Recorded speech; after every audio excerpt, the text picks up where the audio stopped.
नमस्कार शेतकरी मित्रांनो, कृषी संजीवनी या युट्यूब चॅनल मध्ये आपलं हार्दिक स्वागत. आज आपण परत एका गव्हाच्या प्लॉट वरती आलेलो आहोत आणि या गव्हाच्या प्लॉट बद्दल सविस्तर माहिती आपण या ठिकाणी जाणून घेऊ. नमस्कार. नमस्कार. मी समर्थ जनार्दन गाडवे, राहणार रांजणगाव खुर्द, तालुका राहता, जिल्हा आयल्यानगर. ही जी व्हरायटी केली गव्हाची ती कोणती केली आहे?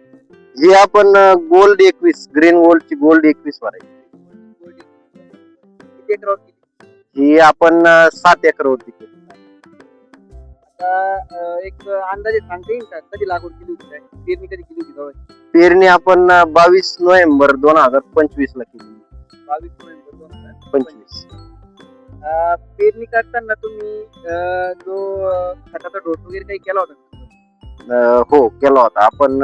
याला पेरणीच्या वेळेस 4 बॅग एकरी ग्रीन शाईन, त्याच्यानंतर 1 बॅग पोटॅश एकरी आणि 1 बॅग डीएपी, त्याच्यानंतर त्याच्यासोबत 10 किलो झिंक दिलं होतं. हो, एका एकरासाठी तेवढा डोस केला होता. आणि त्याच्यानंतर खत फक्त युरिया? हो, त्याच्यानंतर आपण खतांमध्ये फक्त 2 पाण्यांच्या वेळेस एकरी 1 गोणी बॅग युरिया. गव्हाची लागवड कधी केली म्हणली तुम्ही? 22 नोव्हेंबर. 22 नोव्हेंबर.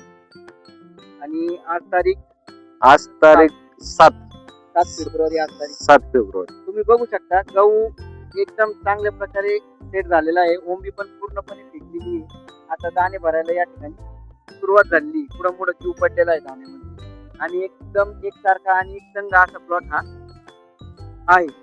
याला तुम्ही फवारणी वगैरे काही केली होती नंतर तणनाशकाची, कीटकनाशकाची, बुरशीनाशकाची? हो, तणनाशकाची फवारणी केली होती आपण.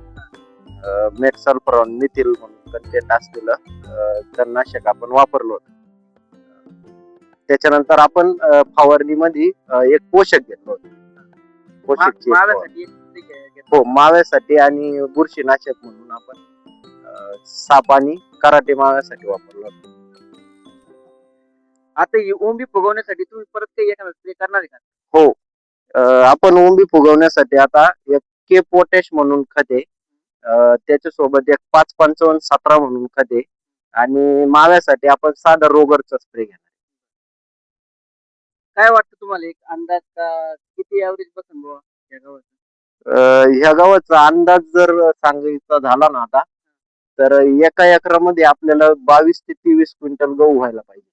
केरीच 55517 आणि टापगोर याचा स्प्रे घेणार आहे, जेणेकरून ओंबी चांगली भरली जाईल आणि आपल्या उत्पन्नामध्ये वाढ होईल. हे जे आपण सुरुवातीपासून जे खत वगैरे टाकले, आता बरेचसे शेतकरी काय करतात का पेरणी करताना एखादी खताची गुणी टाकतात आणि नंतर युरिया मारतात. तुम्ही जे सुरुवातीला जे खत टाकलं बघ, त्याच्यामुळे झिंक टाकलं, डीएपी टाकली, पोटॅश टाकलं, तर याचा फायदा गव्हाला झालाय असं वाटतं का तुम्हाला? 100% झाला. 100%. म्हणजे गहू पेरणीपूर्वी जर खत जर आपण मिक्स केलं तर त्याचा नक्कीच फायदा होतो. होतो. ठीक आहे, चालतंय. धन्यवाद. धन्यवाद.